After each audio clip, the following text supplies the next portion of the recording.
La loi concernant un restaurant qui sera forcément cachère, il est totalement défendu de manger dans un restaurant qui n'affiche pas un certificat de stricte surveillance, Théoda.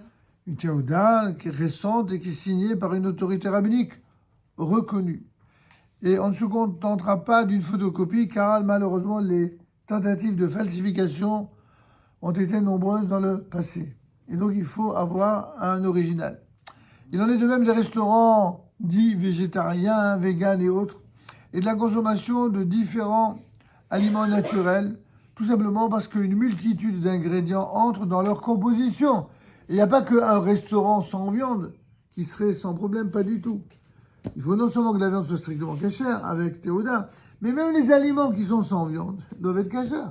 Que ce soit les poissons, que ce soit les laitages, les fromages, que ce soit même les salades, dans la manière de les nettoyer, etc. Donc il faut évidemment faire attention à tout cela. Et je le dis notamment parce qu'il y a des gens qui se disent manger cachère et qui sont surpris à manger dans des restaurants sans surveillance. Autant vous dire que ces gens-là, quand ils sont repérés, ils ne sont pas du tout considérés par qui on a la possibilité de les prendre au sérieux dans quelque démarche que ce soit et dans quelque demande que ce soit. Ainsi, l'aliment le plus simple est susceptible de contenir aujourd'hui nombre d'ingrédients prohibés avec toutes les micmacs de l'agroalimentaire. Jamais eu autant de mélanges qu'aujourd'hui.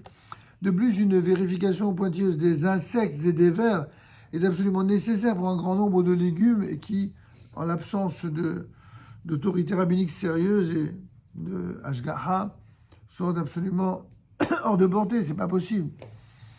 Qu'en est-il pour terminer sur notre loi relative au restaurant de l'originalité de l'ouverture d'un restaurant ou d'une salle de réception le Shabbat?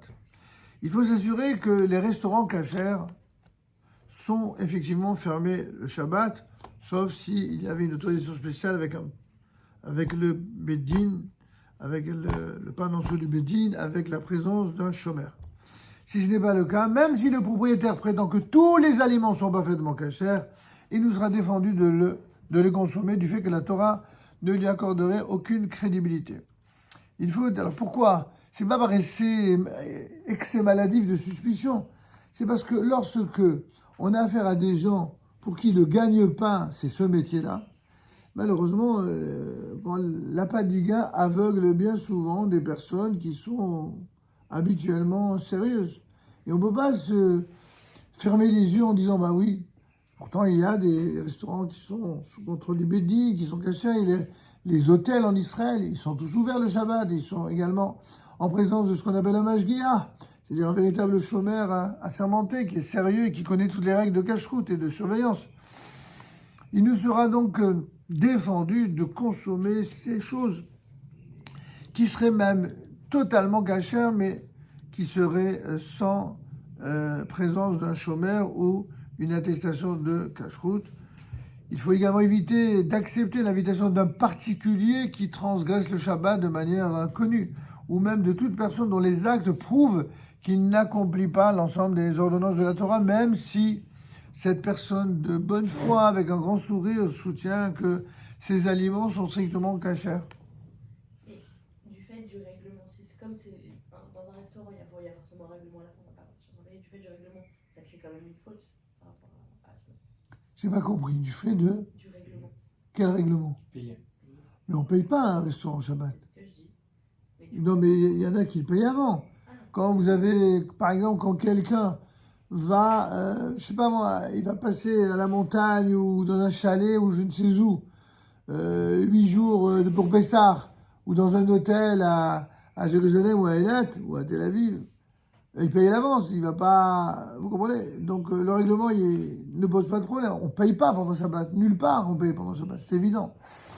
De plus, dans le cas où l'on reçoit un mets, de la nourriture, d'un voisin ou d'un proche, et qu'il est impossible de prétexter que l'on n'a pas pour habitude de consommer un tel plat, afin d'éviter de le vexer, il sera permis de jeter l'aliment, chose qu'on n'a pas le droit a priori. On n'a pas le droit de jeter la nourriture quand elle est cachère.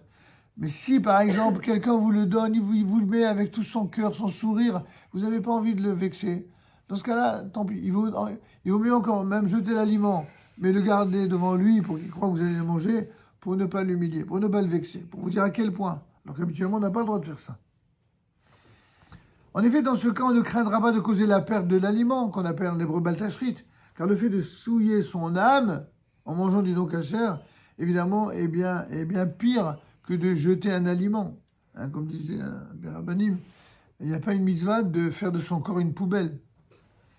Donc, il est clair que, toutefois, si l'aliment est toléré en termes de cache-route, mais il ne convient pas à notre niveau de cache-route, alors on pourra l'offrir à une autre personne juive qui est plus indulgente dans ce domaine ou qui est tout simplement pas pointilleuse sur le respect des règles de la cache-route. On passera la prochaine fois aux lois de prélèvement du pain, ce qu'on appelle la Hafrashat Challah. D'accord? Donc vous avez sans doute entendu parler.